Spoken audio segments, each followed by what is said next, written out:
அவர்கிட்ட பேசவே முடியாது. ஏன்னா அவர் முழுக்க முழுக்க தன்னை ஏன்னா என் மகனுடைய கைத்தளத்தில் நான் வளர்க்கப்படுகிறேங்கிற ஒரு சந்தோஷத்தில் இருந்தார்.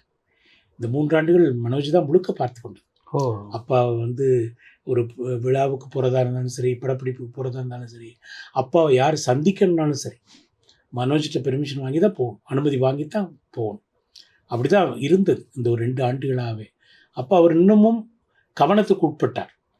அப்போ அவர் நல்லா கவனிச்சுக்கணுங்கிற ஒரு மனநிலைக்கு இருந்த காரணம். பட் இது தலைகீழாக மாறிடுச்சுங்கிறது தான் நேற்று இயக்குனர் லிங்குசாமி விட தான் சொன்னார். வாழ்க்கை எப்படியெல்லாம் சில திருப்பங்களை கொண்டு வருது. நம்ம சிந்திக்கிறதெல்லாம் பாரதி ராஜாவுடைய உடல்நிலைக்கும் பாரதி ராஜாவுடைய மனநிலைக்கும் தான் நம்ம சிந்திச்சுக்கிட்டு இருந்தோம்.